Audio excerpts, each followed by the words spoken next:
Hello students, welcome to Apex classes. मैं अविनाश पारिक स्वागत करता हूं आपका एपेक्स क्लासेस के डिजिटल मंच पर। जितने भी लोग हमारे साथ में जुड़ चुके हैं, स्वागत है सभी का। मनोज हमारे साथ में जुड़ चुके हैं, स्वागत है। अखिलेश हमारे साथ में जुड़ चुके हैं, स्वागत है। राकेश हमारे साथ में जुड़ चुके हैं, स्वागत है।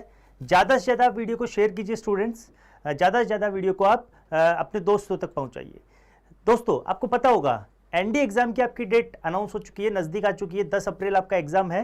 तो इसी के लिए हम सेल्फ एनालिसिस के लिए, अपनी स्ट्रेटेजी डेवलप करने के लिए एक मॉक टेस्ट सीरीज स्टार्ट कर चुके हैं, जिसमें हम अभी तक 4 मॉक टेस्ट पेपर सॉल्व कर चुके हैं फिजिक्स के। आज की क्लास में हम 5वां मॉक टेस्ट पेपर हम सॉल्व करने वाले हैं। सारे के सारे क्वेश्चन स्टूडेंट आपके एग्जाम के पॉइंट ऑफ व्यू को ध्यान में रखते हुए डिजाइन किए गए हैं, और सारे के सारे क्वेश्चन के में आंसर्स के साथ साथ मीन्स उसको एक्सप्लेन करने के साथ साथ उसके एक्सपेक्टेड लेवल का क्या क्वेश्चन बन सकता है वो भी मैं आपको एक्सप्लेन कर रहा हूँ। आई होप आपको ये समझ में आ रहा होगा, और सारी की सारी चीज़ें आपको, ये जितनी भी प्लानिंग की गई है एपेक्स के द्वारा, ये आपको अच्छी लग रही होगी। और जो भी आपके सुझाव है वो आप सुझाव आपके कमेंट बॉक्स में आप दे सकते हो, ताकि हम नेक्स्ट एग्जाम में हम अपने आप इस सुधार को और मतलब बेनिफिशियल हो सके। चलिए मूव करते हैं क्वेश्चंस पे। आज का फर्स्ट क्वेश्चन है, क्वेश्चन में क्या गिवन है, अल्फा पार्टिकल्स क्या है। अल्फा पार्टिकल्स आर, अल्फा कण क्या होते हैं। तो जनरली स्टूडेंट, अल्फा पार्टिकल्स क्या होते हैं हमारे, मींस हीलियम के नाभिक होते हैं।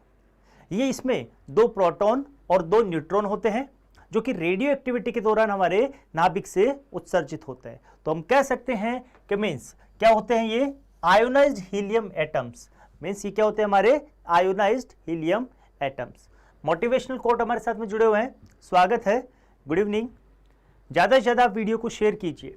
नेक्स्ट क्वेश्चन पे मूव करते हैं। क्वेश्चन में क्या पूछा गया है, the dimension of angular velocity, कोणीय वेग का आयाम क्या होगा। डायमेंशन पूछिए।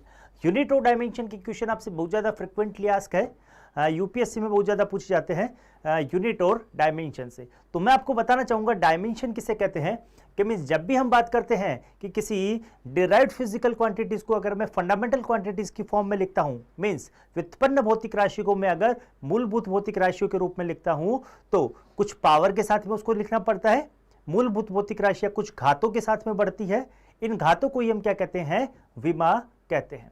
बात करते हैं, यहाँ पर आया है एंगुलर वेलोसिटी। एंगुलर वेलोसिटी किसे कहते हैं, एंगुलर वेलोसिटी कहते हैं change in angular displacement with respect to time. कोणीय विस्थापन में समय के सापेक्ष परिवर्तन की दर को हम क्या कहते हैं, कोणीय वेग कहते हैं। तो किस तरीके से मैं लिखने वाला हूं इसको, ओमेगा से हम इसको रिप्रेजेंट करते हैं।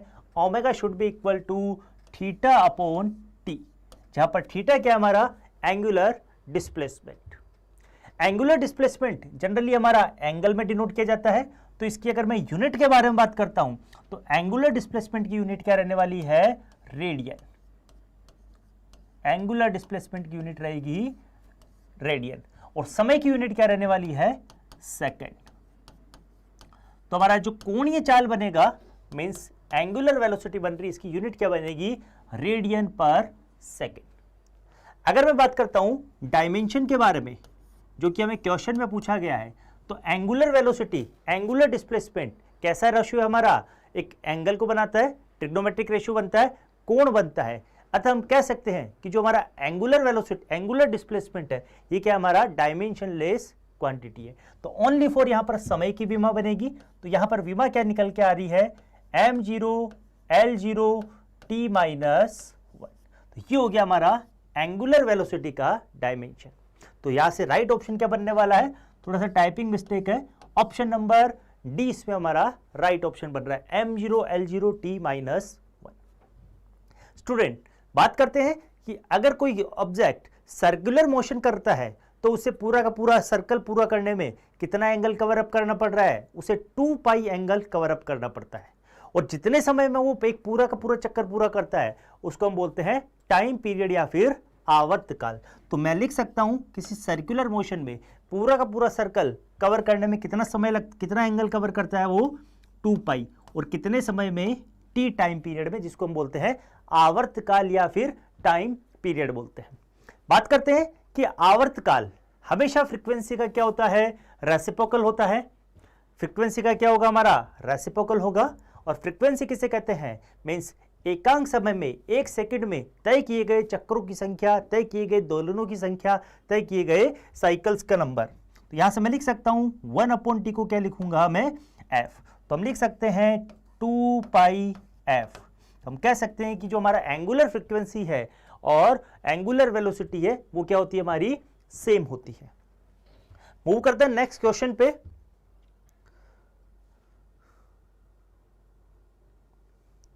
नेक्स्ट क्वेश्चन में आपको क्या बोला गया है, स्टूडेंट वीडियो को आप ज्यादा से ज्यादा शेयर कीजिए, जितने भी लोग आपके साथ में कनेक्टेड है व्हाट्सएप पे, फेसबुक पे, इंस्टा पे, आप ज्यादा से ज्यादा वीडियो को शेयर कीजिए सबसे पहले। और क्वेश्चंस को क्या करना है, आपको भी अपनी कॉपी पेन लेके बैठना है, क्वेश्चंस को आपको भी सॉल्व करना है। जो क्वेश्चन आपको आता है वो आपको सॉल्व करते जाना है, लास्ट में आपको अपना स्कोर चेक करना है।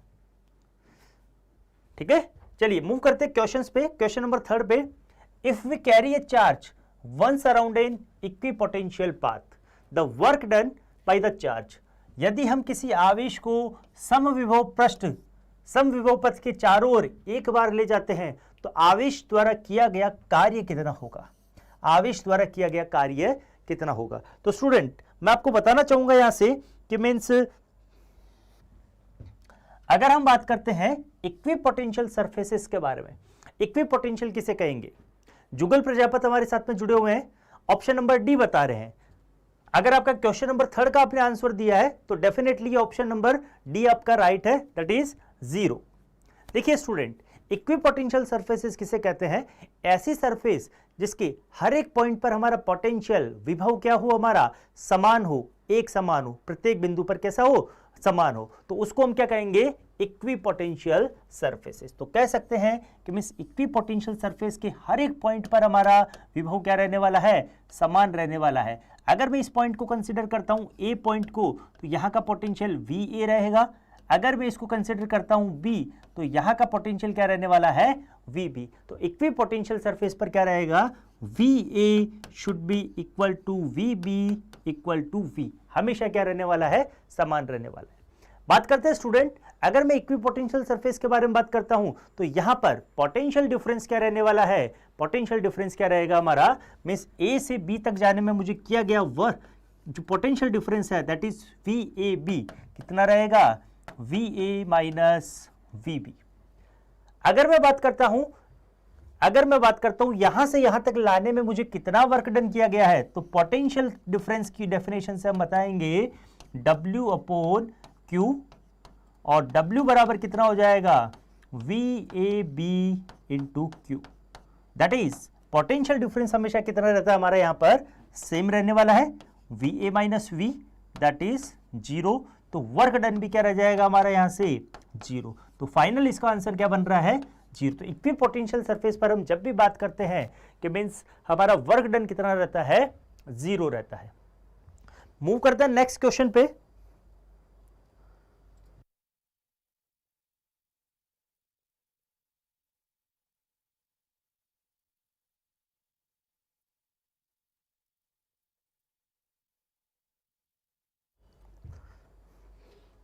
देखिए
अब आ रही है?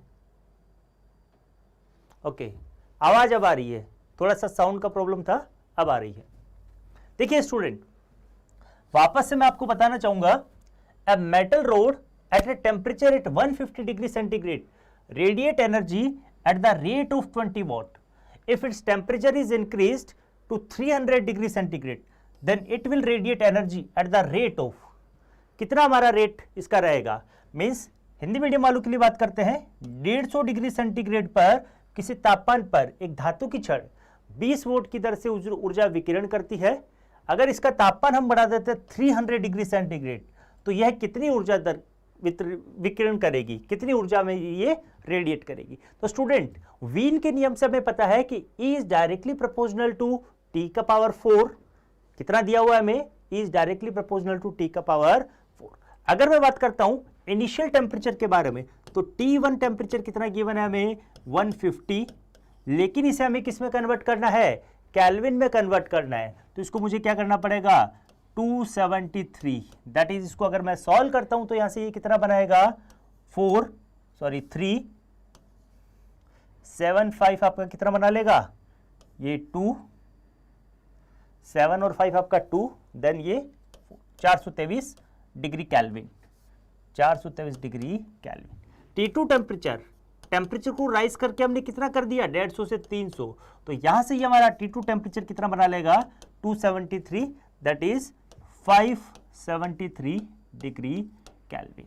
और इनिशियली T1 टेम्परेचर पे आपको एनर्जी कितनी गिवन है, 20 वॉट गिवन है, 20 वॉट। E2 पर आपको पूछा है कितना हमारा एनर्जी रहने वाला है। तो स्टूडेंट सॉल्व करते हैं इसको, E1 अपॉन, जब ये डायरेक्टली प्रोपोर्शनल है तो E1 upon E2 should be equal to कितना हो जाएगा, T1 अपॉन T2 का पावर 4। पुट करता हूं वैल्यूज को, तो T1 का वैल्यूज 423 और 573 का होल पावर।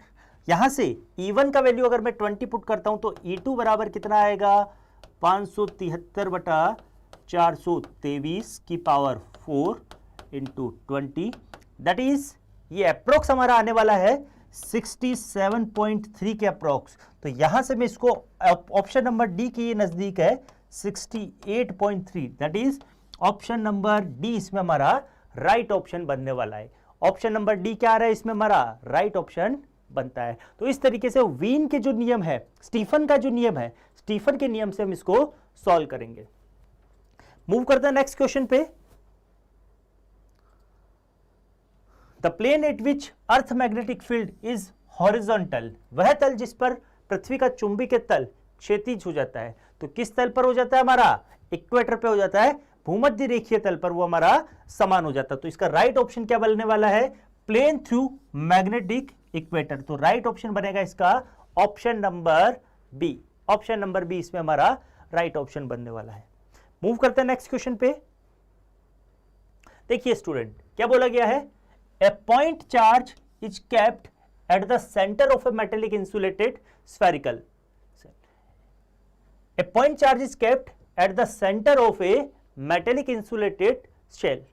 एक धात्विक गोलाकार खोल के केंद्र में एक बिंदु आवेश रखा गया है, तो क्या क्या इस पर हमारा रहने वाला है, electric field outside the zero, नहीं, इलेक्ट्रिक फील्ड आउटसाइड हमारा जीरो नहीं रहेगा, electric field inside the sphere is zero, electric field हमारा इनसाइड हमारा जीरो नहीं रहने वाला है, net induced charge on the sphere is zero, electric potential inside the sphere is zero, गोले के अंदर विद्युत विभव का मान भी शून्य नहीं रहने वाला। तो राइट ऑप्शन क्या बनेगा इसका, net induced charge on the sphere is zero, क्योंकि गोले के अंदर अगर हमारा आवेश रखा हुआ है, केंद्र पर आवेश रखा हुआ है, मीन्स हमारा यहां पर वितरित नहीं है पृष्ठ पर, केंद्र पर हमारा आवेश दिया हुआ है। तो इसके अंदर जुगल हमारा आंसर दे रहे हैं इसमें बी, लेकिन इसके अंदर क्या बोला गया है कि kept at the centre, centre पे अगर हमारा चार्ज रखा हुआ है, यहां पर अगर हमारा चार्ज रखा हुआ है तो इलेक्ट्रिक फील्ड हमारा जीरो नहीं रहने वाला है। अगर चार्ज हमारा यहां पर डिस्ट्रीब्यूटेड रहता और ये खोखला गोला रहता, तब हमारा ये यहां पर सेंटर पे जीरो रहने वाला है। पोटेंशियल हमारा यहां पर जीरो नहीं रहेगा, क्योंकि इसको लाने में कुछ ना कुछ मुझे कार्य करना पड़ेगा सेंटर पर लाने में, तो इसीलिए हमारा राइट ऑप्शन क्या बनेगा, option number C, option number C इसमें हमारा राइट ऑप्शन बन रहा है। मूव करते हैं नेक्स्ट क्वेश्चन पे। The specific resistance of a conductor increases with, conductor के विशिष्ट प्रतिरोध के साथ बढ़ता है। Increase in temperature, increase in cross sectional area, decrease in length, decrease in cross sectional area. Means अगर मैं बात करता हूं कंडक्टिविटी के बारे में, स्पेसिफिक रेजिस्टेंस के बारे में, विशिष्ट प्रतिरोध के बारे में, तो आपका जो विशिष्ट प्रतिरोध है वो चालक के आकार व आकृति पर निर्भर नहीं करता है। वो किस पे निर्भर करता है? वो सिर्फ और सिर्फ तापमान पर निर्भर करता है। जैसे जैसे तापमान बढ़ेगा तो जो हमारा रेजिस्टेंस है वो बढ़ेगा, और मीन्स हमारा जो कोफिशिएंट ऑफ टेम्परेचर है वो भी हमारा बढ़ने वाला है। अगर मैं मेटल्स के बारे में बात करता हूं तो कोफिशिएंट ऑफ टेम्परेचर हमारा क्या करने वाला है? इंक्रीज करेगा। लेकिन सेमीकंडक्टर और इलेक्ट्रोलाइट के लिए हमारा जो टेम्परेचर कोफिशिएंट है वो क्या करेगा? डिक्रीज करेगा। तो किस तरीके से हमारा टेम्परेचर रेजिस्टिविटी बढ़ने वाली है? Rho equal to rho T temperature पर है, और माना कि इनिशियल टेम्परेचर अगर हमारा रो नोट है तो 1 प्लस अल्फा डेल्टा टी, यहां से हमारा ये बढ़ने वाला है, जहां पर अल्फा क्या हमारा? अल्फा हमारा टेम्परेचर कोफिशिएंट्स मींस ताप प्रतिरोध गुणांक। क्या है ये? ताप प्रतिरोध गुणांक। अगर मैं मेटल्स के लिए बात करता हूं तो मेटल के लिए ये क्या रहेगा? मेटल के लिए रहेगा पॉजिटिव। और अगर मैं बात करता हूं सेमीकंडक्टर के लिए, सेमीकंडक्टर के लिए क्या रहने वाला है? ये नेगेटिव। इस तरीके से तो राइट ऑप्शन क्या बनने वाला है इसमें? राइट ऑप्शन बनने वाला है increase in temperature. The specific resistance of a conductor increase with increase in temperature. Temperature की क्या रहता है? डायरेक्टली प्रोपोर्शनल रहता है, लीनियरली बढ़ता है मेटल्स के लिए। मूव करते हैं नेक्स्ट क्वेश्चन में।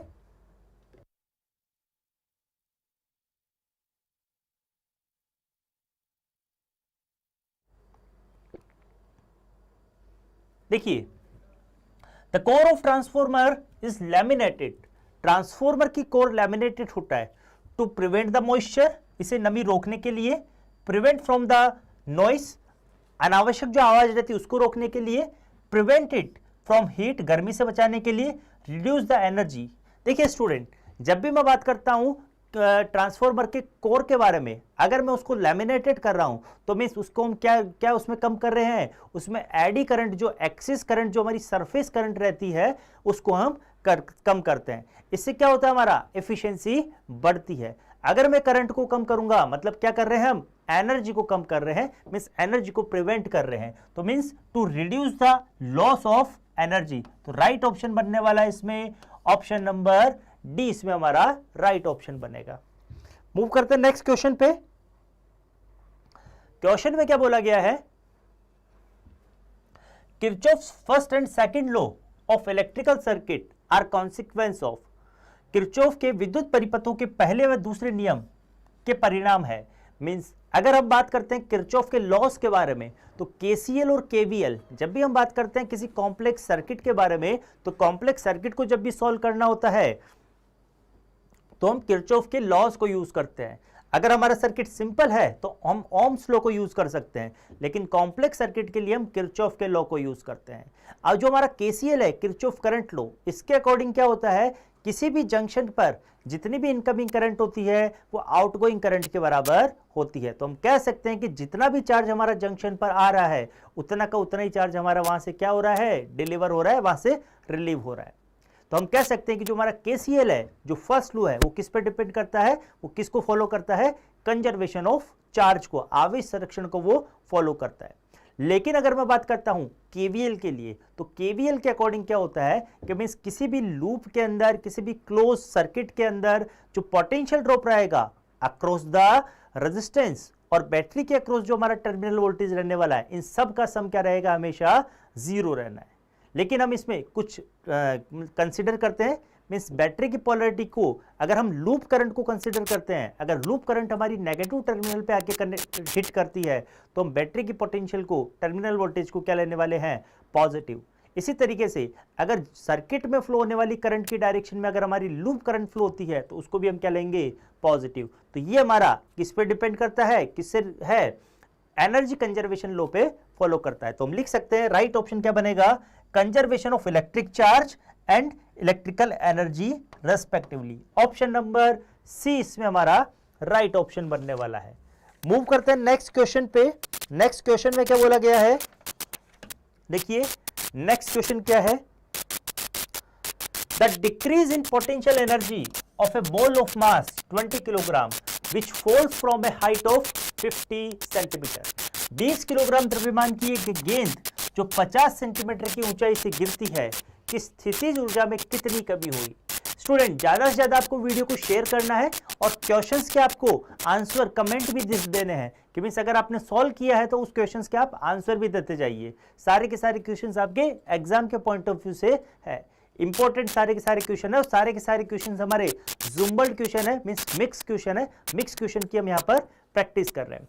तो स्टूडेंट देखिए क्वेश्चन में क्या गिवन है, the decrease in potential energy of A ball of mass 20 kilogram which falls from A height of 50 centimetre. 50 centimetre से मैं इसको नीचे की तरफ गिरा रहा हूं। तो यहां से देखिए change in potential energy that is delta U से हम उसको रिप्रेजेंट करते हैं। कितना आने वाला है, mg h2 minus h1। Difference कितना आ रहा है, वो ग्राउंड पर आ रही है वापस, तो फाइनल हाइट हमारी कितनी बन रही है, फाइनल हाइट हमारी 0 बन रही। तो मैं ऐसे लिख सकता हूं mgh, पुट करता हूं मैं वैल्यूज को, तो मास का वैल्यू कितना गिवन है 20 किलोग्राम दैट इज 20। g का वैल्यू कितना गिवन है, यहां से एक्सेलरेशन का वैल्यू कितना गिवन है, एक्सेलरेशन का वैल्यू हमें लेना है 9.8। तो 20 इंटू 9.8 और हमें हाइट कितनी गिवन है 50 सेंटीमीटर। तो 50 सेंटीमीटर को मैं कन्वर्ट करता हूं अगर मीटर में, तो 50 इंटू 10 टू की पावर माइनस 2 से मल्टीप्लाई करूंगा, दैट इज कितना बनाने वाला है 0.5 बनाने वाला है। सॉल्व करते हैं स्टूडेंट इसको। तो अगर मैं इस पॉइंट को हटाऊंगा इस तरीके से तो कितना बनाएगा ये 20 से ये 10 टाइम्स, 2 से ये 5 टाइम्स और ये 5 यहां से कैंसिल आउट होकर कितना बना रहा है 98 जूल। तो change in potential energy, change in potential energy कितना हो जाएगा हमारा 98 joule. That is option number इसमें बी हमारा इसमें राइट ऑप्शन बनाता है। मूव करते हैं नेक्स्ट क्वेश्चन पे। अगेन ये हमारा वो वाले क्वेश्चन रिपीट हुआ है। The resistance of an ideal voltmeter is, ideal voltmeter का रेजिस्टेंस कितना रहता है, तो आइडियल वोल्टमीटर का रेजिस्टेंस कितना रहता है, इंफिनिटी रहता है। जितना ज्यादा से ज्यादा हमारा रेजिस्टेंस रहेगा उतना ही ज्यादा से ज्यादा हमारा क्या रहेगा, उसके अक्रॉस पोटेंशियल ड्रॉप रहने वाला है। तो आइडियल रेजिस्टेंस का हमारा, आइडियल वोल्टमीटर का हमारा रेजिस्टेंस कैसा रहता है, इंफिनिटी रहता है। एक्सपेक्टेड क्वेश्चन यहां से क्या पूछ सकते हैं, जब भी मैं बात करता हूं वोल्टमीटर के बारे में, वोल्टमीटर को अगर मुझे सर्किट में कनेक्ट करना है तो सर्किट में हम इसको कैसे करते हैं, हमेशा पैरेलल कॉम्बिनेशन में बनाते हैं। साथ ही साथ में अगर मुझे वोल्टमीटर गैल्वेनोमीटर से एमीटर बनाना है तो मुझे क्या करना पड़ेगा, एक हाई रेजिस्टेंस का वैल्यू सीरीज में कनेक्ट करना पड़ेगा। कैसा करना पड़ेगा, गैल्वेनोमीटर के सीरीज में एक हाई वैल्यू का रेजिस्टेंस कनेक्ट करना पड़ेगा। तो इस तरीके से मैं गैल्वेनोमीटर से वोल्टमीटर भी बना सकता हूं। तो पूछा जा सकता है आपसे कि मींस एक resistance of an ideal voltmeter कितना होगा, इंफिनिटी होगा। अगर आपसे एमीटर के बारे में पूछा जाता है कि एमीटर का हमारा आइडियल रेजिस्टेंस कितना रहता है, तो एमीटर का आइडियल रेजिस्टेंस कितना रहने वाला है, हमारा 0 रहने वाला है, क्योंकि हमें उसमें से करंट को अपोजिशन नहीं चाहिए होता है। मूव करते हैं नेक्स्ट क्वेश्चन पे। नेक्स्ट क्वेश्चन में आपको क्या बोला गया है, क्वेश्चन नंबर 13 को आप रीड कीजिए। क्या दिया गया है क्वेश्चन नंबर 13 में, एक बार क्वेश्चन नंबर 13 को रीड करते हैं। देखिए, a man weight 60 kilogram at the earth surface, means surface पर हमारा g क्या रहता है 9.8, तो आपको सरफेस पर कितना गिवन है 60 kilogram. At a weight, at a height above the earth surface weight become 30 kilogram. Suppose मैं यहां से किसी हाइट पर चला जाता हूं, दैट इज मैं हाइट को मान लेता हूं mg डैश, तो वहां पर हमारा एक्सेलरेशन कितना हो जाएगा g डैश, तो यहां पर हमारा वेट कितना हो जाता है 30 किलोग्राम। तो क्वेश्चन में आपसे क्या पूछा है कि मींस हाइट ज्ञात करनी, एट व्हाट हाइट, हाइट हमसे पूछी, जहां पर रेडियस आपको कितनी गिवन है 6400 किलोमीटर आपको गिवन है। तो स्टूडेंट हम बात करते हैं, जब भी हाइट से डील करते हैं तो हाइट पर हमारा एक्सेलरेशन कितना रहता है, हाइट पर हमारा एक्सेलरेशन रहेगा g r upon r plus h का होल स्क्वायर। कहने का मतलब ये है कि जैसे जैसे हमारी हाइट बढ़ती जाती है, अगर मैं पृथ्वी की सतह से ऊपर की तरफ उठता जाता हूं तो मीन्स हमारा ग्रेविटेशनल एक्सेलरेशन क्या होता जाएगा, कम होता जाता है। दोनों तरफ में अगर m से मल्टीप्लाई कर देता हूं तो ये कुछ एक्सप्रेशन हमारा इस तरीके से बनने वाला है। mg डेज का वैल्यू हमें 30 गिवन है, mg का वैल्यू मुझे 60 गिवन है और हाइट का वैल्यू फाइंड करना है r upon r plus h का होल स्क्वायर। सॉल्व करते हैं तो यहां पर ये 1:2 ये बनाएगा, यहां से ये r upon r plus h का होल स्क्वायर बराबर 1/2 बनाएगा, जिसको अगर मैं फर्दर सॉल्व करता हूं और आगे की तरफ सॉल्व करता हूं तो कितना बनाने वाला है ये r upon r plus h, क्योंकि दोनों तरफ हमने क्या लिया है, अंडर रूट लिया है। तो अंडर रूट लेने से यहां पर कितना आ जाएगा 1 अपॉन अंडर रूट। यहां से इनको हम स्टूडेंट क्या करते हैं, क्रॉस मल्टीप्लाई करेंगे। तो क्रॉस मल्टीप्लाई करने से क्या आने वाला है, under root 2r equal to r plus h।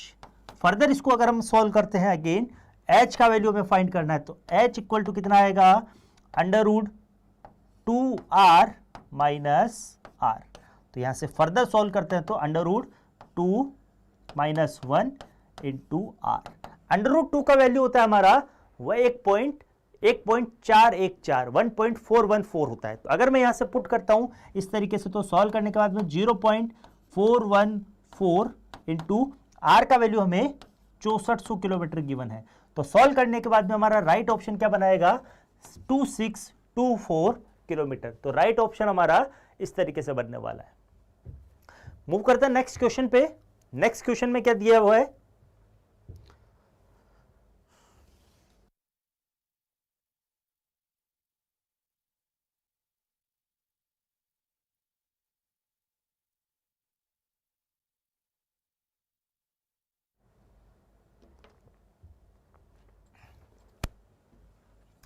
if the momentum of particle is doubled then the de Broglie wavelength will be।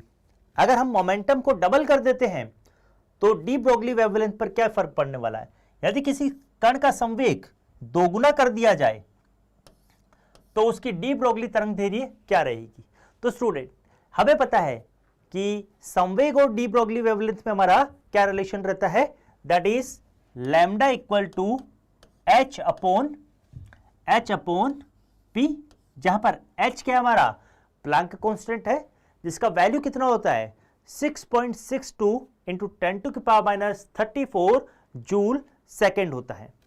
ठीक है, इस तरीके से हम इसको लिखते हैं। h का वैल्यू कितना होता है, जूल सेकेंड होता है। p क्या है हमारा यहाँ पर मोमेंटम है। संवेग को क्या किया गया है, दुगना किया गया है। तो हम लिख सकते हैं लैम्डा डेश कितना हो जाएगा h अपॉन 2p। डिवाइड करते हैं दोनों को, इक्वेशन नंबर फर्स्ट और सेकंड को अगर मैं डिवाइड करता हूं तो lambda upon lambda dash equal to कितना बना लेगा, ये 1 अपॉन ये आपका बना लेगा, इस तरीके से बनाने वाला है 2:1। सॉल्व करने के बाद में लैम्डा डेश बराबर कितना होगा, ये लैम्डा डेश बराबर होगा lambda by 2। That is de Broglie wavelength क्या हो जाएगा, बिकम हाफ, आधा हो जाएगा। That is option number D इसमें हमारा राइट ऑप्शन बनने वाला है। ऑप्शन नंबर डी क्या बनेगा, इसमें राइट ऑप्शन बनने वाला है। मूव करते हैं नेक्स्ट क्वेश्चन पे। नेक्स्ट क्वेश्चन में क्या गिवन है, in a junction diode the holes are due to. एक जंक्शन डायोड में होल हमारे किसके कारण होते हैं, जहां पर भी हमारा इलेक्ट्रॉन का मिसिंग होता है। जब भी इलेक्ट्रॉन हमारे मिस होंगे वहां पर हमारा क्या क्रिएट होने वाला है, एक होल क्रिएट होने वाला है, जो कि हमारा कैसा रहता है, पॉजिटिवली चार्ज रहता है। तो हम कह सकते हैं कि जब जहां जहां भी हमारे होल मिसिंग रहेंगे वहां पर हमारा क्या बनने वाला है, इलेक्ट्रॉन हमारे मिसिंग रहेंगे वहां पर होल बनने वाला है। तो इसका राइट ऑप्शन रहेगा ऑप्शन नंबर डी। मूव करते हैं फर्दर नेक्स्ट क्वेश्चन पे। नेक्स्ट क्वेश्चन हमारा क्या है, the unit of permittivity of free space epsilon not E is. तो हमें परमिटिविटी की यूनिट पूछी है। तो कूलाम के नियम से हमें पता है कि F बराबर कितना होता है हमारा 1/4 pi epsilon not Q1 Q2 upon R square, जहां पर 4 पाई क्या हमारा डायमेंशनलेस क्वांटिटी है, यूनिटलेस क्वांटिटी है, तो यहां से एप्सिलॉन नोट का यूनिट क्या निकल के आएगा, Q1 Q2 upon F into R square. जहां पर एप्सिलॉन नोट क्या बना रहा है हमारा, एप्सिलॉन नोट की हमारी यूनिट क्या बनेगी, एप्सिलॉन नोट की यूनिट बनने वाली है coulomb square upon newton metre square. तो राइट ऑप्शन क्या बनने वाला है, coulomb square newton metre square. That is option number B और सी, दोनों के दोनों राइट है, तो दोनों में से एक हमें सेलेक्ट करना है, कोई सा भी आप सेलेक्ट कर सकते हो। यहां पर प्रिंटिंग मिस्टेक है थोड़ा सा, तो यूनिट क्या बनने वाली इसकी, coulomb square newton metre square. Move करते हैं नेक्स्ट क्वेश्चन पे। नेक्स्ट क्वेश्चन क्या बोलता है, क्वेश्चन में बोला गया है, ये हमारा ऑप्टिक्स से क्वेश्चन है। ऑप्टिक्स में आपको मींस जो हमारे टेलीस्कोप और माइक्रोस्कोप है ये बाई नेम दिए हुए हैं, तो यहां से आपके क्वेश्चंस बनने के चांसेस ज्यादा है, क्योंकि ये क्या कैसे दिए हुए हैं, इनका नेम वाइज हमें क्वेश्चन, ये नेम वाइज हमारे को सिलेबस में दिया हुआ है। Magnification at the least distance distinct vision of the simple microscope of focal length 5 centimetre is, 5 centimetre focus दूरी वाले एक साधारण सूक्ष्मदर्शी की स्पष्ट दृष्टि की आवर्धन क्षमता कम से कम कितनी होगी। तो जब भी मैं बात करता हूं डिस्टेंस विजन के बारे में, तो मैं स्पष्ट दृष्टि के बारे में, तो कितनी रहती है ह्यूमन आई की, ये रहती है हमारी 25 सेंटीमीटर।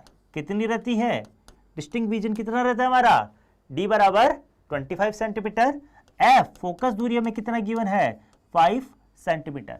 तो आपसे मैग्निफिकेशन पूछा है, मैग्निफिकेशन कितना होता है हमारा 1 plus D by F. Put करता हूं मैं यहां पर d का वैल्यू 25 पुट करता हूं, f का वैल्यू 5 पुट करता हूं, तो यहां पर 1 plus 5 that is equal to 6। तो मैग्निफिकेशन क्या आने वाला हमारा, option number D, option number D हमारा राइट ऑप्शन बनने वाला है। मूव करते हैं स्टूडेंट नेक्स्ट क्वेश्चन पे। नेक्स्ट क्वेश्चन में आपको क्या गिवन है, क्वेश्चन आपका ये अच्छा है, इलेक्ट्रिकल पावर से क्वेश्चन है, एनर्जी वाले क्वेश्चन भी यहां से पूछे जाते हैं। ऐसे कॉन्सेप्चुअल क्वेश्चन, एक दो क्वेश्चन आपको ऐसे मिलेंगे वहां पर कि जो आपको थोड़ा सा चकरा देने वाले हैं, लेकिन इन क्वेश्चंस की आपको अच्छे से अच्छे प्रैक्टिस करनी है। क्या बोला गया है, 3 identical bulbs are connected in series and these together dissipate a power P. If now the bulbs are connected in parallel, then the power dissipation will be. Initially क्या किया हुआ है, 3 बल्ब समान श्रृंखला में जुड़े हुए हैं और एक साथ ये एक शक्ति को P शक्ति देते हैं। यदि ये बल्ब समांतर क्रम में जुड़े हुए हैं तो बिजली का क्षय कितना होगा, मीन्स सीरीज में कितने दे रहे हैं, ये P दे रहे हैं। तो हमें पता है कि जब भी मैं पावर के बारे में बात करता हूं तो पावर हमारी कैसे दी जाती है, P बराबर कैसा गिवन रहता है, V स्क्वायर अपॉन R। इस तरीके से हम पावर को डिनोट करते हैं, जहां पर V क्या हमारा पोटेंशियल, R क्या हमारा रेजिस्टेंस। इनिशियली हमें क्या गिवन है कि हमारे बल्ब कैसे कनेक्टेड है, सीरीज कॉम्बिनेशन में कनेक्टेड है। और अगर मैं बात करता हूं सीरीज कॉम्बिनेशन में, तो रेजिस्टेंस हमारा क्या रहता है, जब भी आइडेंटिकल रेजिस्टेंस होते हैं तो इंक्रीज होता है। अगर हमारे रेजिस्टेंस n रेजिस्टेंस अगर हमारे सीरीज में लगे हुए हैं तो उनका रेजिस्टेंस कितना रहेगा, 3 रेजिस्टेंस अगर हमारे लगे हुए हैं तो 3R रहने वाला है।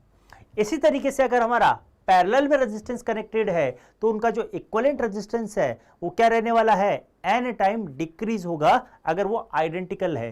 तो अगर हमारे पास में पैरेलल के अंदर 3 रेजिस्टेंस लगे हुए हैं तो इक्विवेलेंट कितना बनाएगा, R/3। इस तरीके से हमारी ये रेजिस्टेंस रहने वाले हैं। तो सबसे पहले मैं पावर ज्ञात करता हूं सीरीज कॉम्बिनेशन के लिए। तो सीरीज कॉम्बिनेशन में हमारा पोटेंशियल V है, तो हमारा पावर क्या बन के आने वाला है, पावर बन के आने वाला है P सीरीज में हमारा पावर कितना बन के आने वाला है, V स्क्वायर अपॉन R का वैल्यू कितना है 3R, जिसको हमने क्वेश्चन में किससे डिनोट किया है, P से डिनोट किया है। यहां पर हमने P से डिनोट किया, दैट इज P। अगर बात करता हूं मैं पैरेलल कॉम्बिनेशन के लिए, तो पैरेलल कॉम्बिनेशन में हमारा पावर कितना आने वाला है, पैरेलल कॉम्बिनेशन में अगर मैं R का वैल्यू R/3 पुट करता हूं तो कितना वैल्यू आने वाला है वहां से 3V स्क्वायर अपॉन R। अगर मैंने इस वैल्यू को यहां पर पुट किया है तो इस तरीके से आएगा। तो यहां से अगर मैं दोनों इक्वेशंस को डिवाइड करता हूं, equation number first equation number second, अगर इन दोनों को मैं डिवाइड करता हूं तो P अपॉन पी एस कितना आने वाला है, ये हमारा कितना आएगा, ये वाला यहां से P अपॉन पी एस को अगर मैं डिवाइड करता हूं तो कितना बनाने वाला है, ये वी स्क्वायर अपॉन 3r अपॉन 3v square upon r, that is v square से v square upon r cancel out होता है, और 1/3 इंटू 1/3 दैट इज 1/9। तो हम यहां से कह सकते हैं कि means p upon P S का रेशियो कितना आ रहा है, 1/9। तो p पैरेलल, यहां से p पैरेलल का रेशियो कितना आएगा, 9 into P, that is option number C हमारा इसमें राइट ऑप्शन बनने वाला है। स्टूडेंट, ये सारा हमारा पावर से रिलेटेड था। आपको याद रखना है कि पावर क्या होती है हमारी, इनवर्सली प्रोपोर्शनल होती है रेजिस्टेंस की। मूव करते हैं नेक्स्ट क्वेश्चन में। नेक्स्ट क्वेश्चन आपको थोड़ा सा ये इसमें डायग्राम इमेज सही से नहीं बनी हुई है। देखिए, SI unit of magnetic flux is, SI unit of magnetic flux is, चुंबकीय प्रवाह की ऐसा इकाई क्या है, मीन्स हमारा जो मैग्नेटिक फ्लक्स होता है उसकी ऐसा यूनिट क्या होती है, सबको पता है ऐसा यूनिट क्या होती है, इसकी वेबर होती है। ऐसा ही सिस्टम में अगर मैं बात करता हूं तो इसकी यूनिट क्या रहेगी, वेबर।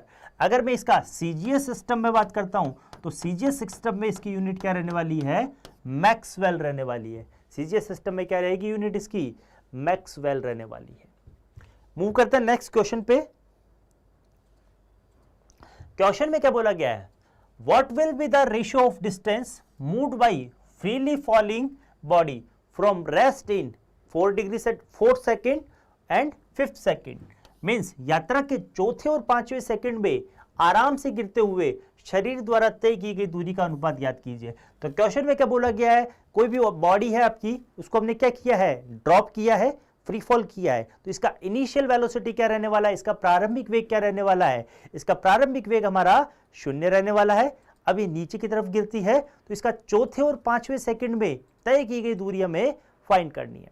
तो स्टूडेंट, हमें पता है कि जब भी कोई फ्रीली फॉलिंग बॉडी होती है तो उसका अगर मैं किसी पर्टिकुलर सेकंड के अंदर डिस्टेंस ट्रेवल फाइंड करना चाहूंगा तो कितना आएगा, एस एन बराबर you plus half A 2n minus 1। इस तरीके से हम बनाते हैं, जहां पर n क्या है हमारा, nth सेकंड में ट्रेवल की गई डिस्टेंस। अगर बॉडी हमारी फ्रीली फॉलिंग है, मींस मुक्त रूप से गिरती है, तो u हमारा क्या होने वाला है, यहां पर 0 होने वाला है। तो कितना बनाएगा ये, हाफ।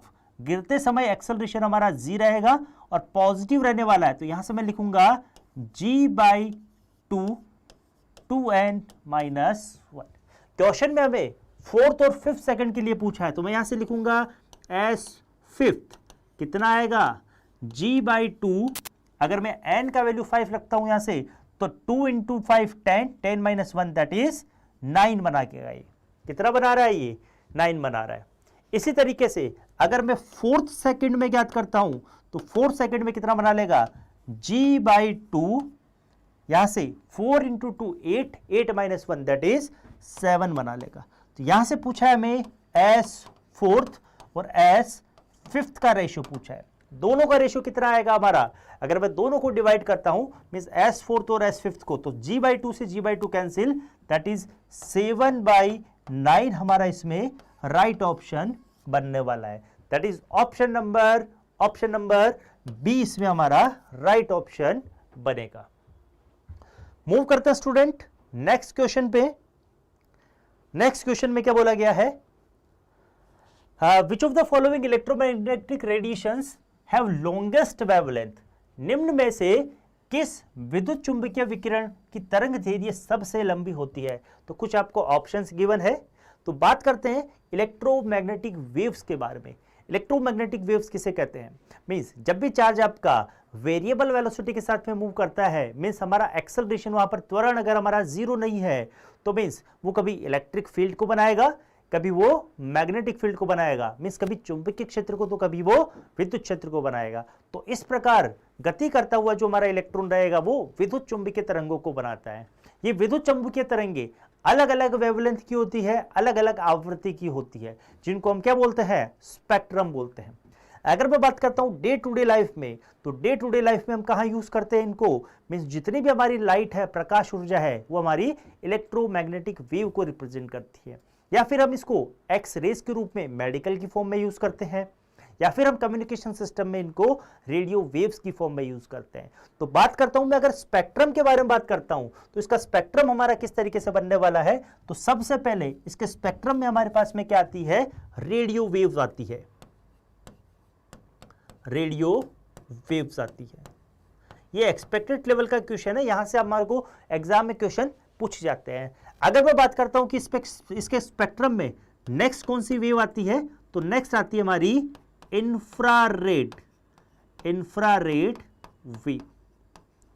अगर मैं और नेक्स्ट बात करता हूं कि आगे क्या आने वाला है, इंफ्रारेड के आगे, इंफ्रारेड के आगे आने वाली है विजिबल वेव, विजिबल वेव। अगर मैं इसके और आगे बात करता हूं, विजिबल के आगे क्या आने वाला है, तो विजिबल के आगे आने वाला है अल्ट्रावायलेट, अल्ट्रावायलेट वेव। और देन इसके बाद में क्या आने वाला है हमारा एक्स वेव, जिनको हम एक्स रेज भी कहते हैं, एक्स रेज और गामा रेज। अगर हम बात करते हैं वेवलेंथ के बारे में या फिर फ्रीक्वेंसी के बारे में, तो जैसे जैसे मैं radio wave, infrared wave, visible, ultraviolet इधर मूव करता हूं, तो वेवलेंथ हमारा क्या करेगा, वेवलेंथ हमारा क्या होता जाएगा, डिक्रीज होता जाएगा। वेवलेंथ क्या होगा हमारा, डिक्रीज होगा। मींस सबसे ज्यादा वेवलेंथ हमारा किसका रहने वाला है, लैम्डा हमारा सबसे ज्यादा हाई रहने वाला है। लेकिन अगर मैं बात करता हूं तो lambda is reciprocal of frequency. जहां पर वेवलेंथ ज्यादा रहेगा, जहां पर वेवलेंथ ज्यादा रहेगा, वहां पर फ्रीक्वेंसी क्या रहने वाली है, लोवेस्ट रहने वाली है।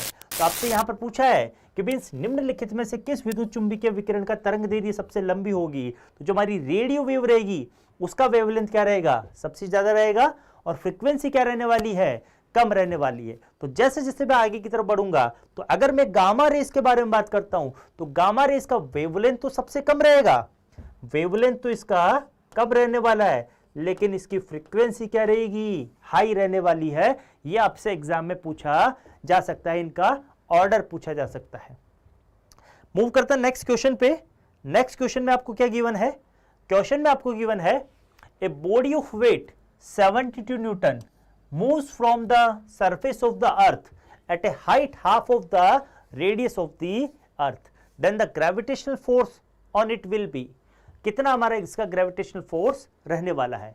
72 न्यूटन वजन का एक पिंड पृथ्वी की सतह से पृथ्वी की त्रिज्या की आधी ऊंचाई चलता है, तो उस पर लगने वाला गुरुत्वाकर्षण बल क्या होने वाला है। एक बार आप ट्राई कीजिए इसको सॉल्व करने का, किस तरीके से ये होगा।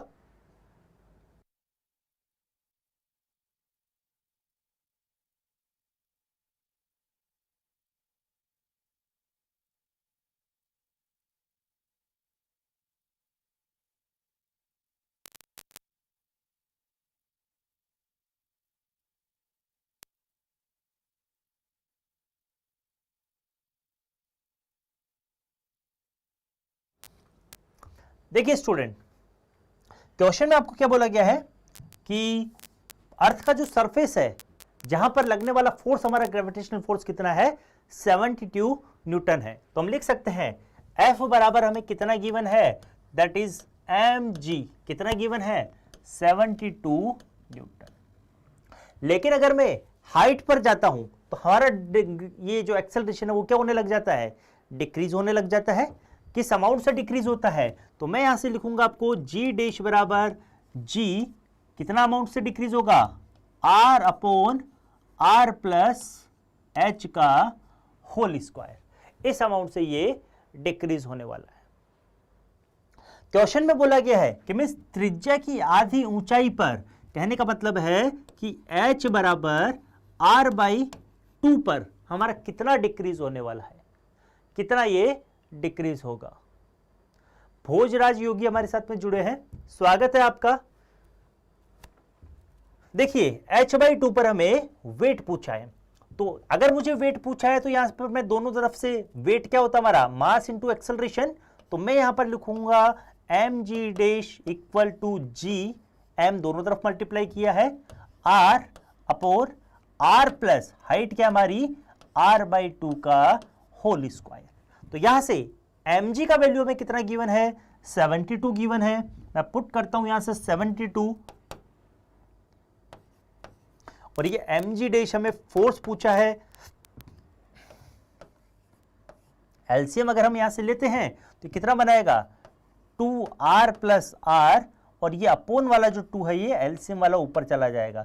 तो यहां से ये बना रहा है 72 इंटू 2r अपॉन 3r का होल स्क्वायर। r से r कैंसिल आउट होते कितना बनाएगा ये 72 इंटू 4/3। सॉल्व करते हैं स्टूडेंट इसको। अगर हम सॉल्व करते हैं तो सॉल्व करने के बाद में कितना आएगा, ये 2 टाइम कैंसिल आउट होगा, और अगेन ये अगर मैं इसको और सॉल्व करता हूं तो ये 24। तो इसको सॉल्व करते हैं तो यहां से ये कितना बना रहा है, 24 को अगर मैं 4 से मल्टीप्लाई करूंगा तो कितना आएगा, ये यहां से कितना आने वाला है 32 न्यूटन के आसपास ये बनाएगा। कितना बना रहा है ये 4/9 बनाने वाला है यहां से। अगर मैं इसका स्क्वायर करूंगा यहां से तो ये 4/9, थोड़ा सा मिस्टेक हो गया, 72 इंटू 2 का स्क्वायर करेंगे तो 4, 3 का स्क्वायर करेंगे तो 9। तो यहां से ये 8 टाइम और यहां से ये 32 newton. That is option number B, इसमें हमारा राइट ऑप्शन बनने वाला है। भोजराज आप ज्यादा से ज्यादा वीडियो को शेयर कीजिए, और क्वेश्चन सारे के सारे एग्जाम के पॉइंट ऑफ व्यू से हैं, तो इनको आपको ट्राई करना है। मूव करते हैं नेक्स्ट क्वेश्चन पे। नेक्स्ट क्वेश्चन हमारा थर्मोडायनेमिक्स से है। A Carnot engine has efficiency 1/5 become 1/3 when temperature of sink is decrease by 50 kelvin. What is the temperature of sink. तो अब सिंक का टेम्परेचर क्या रहने वाला है, सिंक का टेम्परेचर क्या बन जाएगा। तो स्टूडेंट हमें पता है कि जो हमारी एफिशिएंसी रहती है नीटा, इसको हम कैसे देते हैं 1 माइनस T2 अपॉन T1 से देते हैं, जहां पर T1 क्या है हमारा, T1 हमारा सोर्स का टेम्परेचर है, source of temperature, temperature of source temperature, और T2 क्या हमारा सिंक टेम्परेचर। ठीक है, क्वेश्चन में हमें क्या गिवन है कि एफिशिएंसी हमें कितनी गिवन है 1/5 गिवन है। तो मैं यहां से पुट करूंगा 1/5 equal to 1 minus T2 upon T1। Solve करते हैं इसको तो कितना बनाएगा, T2 को अगर मैं इधर लेके आता हूं तो T2 upon T1 equal to 1 minus 1/5, that is 4/5 बनाता है। तो मीन्स कहने का मतलब ये है T2 का वैल्यू कितना आ रहा है, T2 का वैल्यू कितना आने वाला है, यहां से T2 का हमारा वैल्यू आएगा, अगर मैं इसको T1 की फॉर्मेट में लिखता हूं तो T1 का वैल्यू कितना आने वाला है, सिंक का हमें पूछा है ना, सिंक का हमें पूछा है या सोर्स का हमें पूछा, T2 का वैल्यू पूछा है, तो मैं T1 की फॉर्मेट में लिख देता हूं इसको। तो कितना आएगा ये 5/4 T1 का वैल्यू हमें इस तरीके से पता पड़ा है। नेक्स्ट में हमें क्या पूछा है कि मीन्स अगर एफिशिएंसी 1/3 हो जाती है तो मीन्स सिंक का टेम्परेचर कितना हो जाता है, डिक्रीज होके 50 हो जाता है। तो यहां पे बोला गया है कि मीन्स सिंक का टेम्परेचर कितना हो रहा है T1, सिंक का टेम्परेचर हमारा कितना हो जाएगा डिक्रीज होके -50 डिक्रीज हो जाएगा। तो यहां से मैं लिख सकता हूं T2 बराबर कितना हो जाएगा T2 माइनस 50, और T1 हमारा एज इट इज रहने वाला है, और एफिशिएंसी कितनी हो जाएगी 1/3। तो मैं पुट करता हूं वैल्यू को, तो 1/3 इक्वल टू, फॉर्मूला हमें पता है n equal to efficiency equal to कितना होता है हमारा 1 माइनस T1 अपॉन T2। तो पुट करते हैं वैल्यू को, तो 1/3 equal to 1 minus T1 upon T2 का वैल्यू क्या पुट करना है T2 माइनस 50। इसी तरीके से फॉर्मूला हमारा थोड़ा सा उल्टा हो गया, फॉर्मूला में क्या होता है T2 अपॉन T1, तो that is T2 minus 50 upon T1। T1 का वैल्यू हमने कितना अभी फाइंड किया हमने, T1 का वैल्यू कितना है 5/4 T2। पुट करता हूं मैं तो 1 माइनस T2 माइनस 50, थोड़ा सा ऊपर ले जाके करते हैं यहाँ से, 1/3 equal to 1 minus T2 minus 50 upon 4/3 T2, ऐसे ही होने वाला है यहाँ से 5/4 T2, यहाँ से लिखूंगा मैं 5/4 T2। सॉल्व करते इसको तो 1/3 इक्वल टू 1 माइनस, अगर मैं इसको इधर प्लेस करवा देता हूं तो -1 equal to minus T2 minus 50 upon 5 T2, ऊपर जाके कितना बना लेगा ये 4 बना लेगा। और यहां से भी इसको अगर मैं सॉल्व करता हूं तो 1 माइनस 3/3 दैट इज माइनस का 2/3। 2 से ये 2 कैंसिल आउट होता है और ये 2 से ये 2 टाइम कैंसिल आउट होता है, तो यहां पर ये कितना बनाएगा 1/3 equal to 2T2 minus 100 equal to 5T2। Solve करते हैं फर्दर तो 5T2 equal to 6T2 minus 300। अगर इसको मैं फर्दर सॉल्व करता हूं तो यहां पर ये कितना बनाएगा T2 इक्वल टू 300। तो हमारा टेम्परेचर कितना आने वाला है 300, हमारा इसमें राइट ऑप्शन बनने वाला, that is option number C, इसमें हमारा राइट ऑप्शन बनेगा। तो आज की क्लास में स्टूडेंट हमने 25 क्वेश्चंस का एक सेट लगाया है, सारे के सारे क्वेश्चन एग्जाम के पॉइंट ऑफ व्यू से इंपॉर्टेंट थे। तो आई होप आप लोगों को ये अच्छे से समझ में आया होंगे, एक्सप्लेनेशन सारा का सारा समझ में आया होगा। आपके जितने भी स्कोर है इन स्कोर को आप कमेंट बॉक्स में डाल मेंशन कीजिए कितना आपका स्कोर बन रहा है। मिलते हैं नेक्स्ट क्लास में कल एक और 25 क्वेश्चंस के सैंपल पेपर के साथ, तब तक के लिए जय हिंद।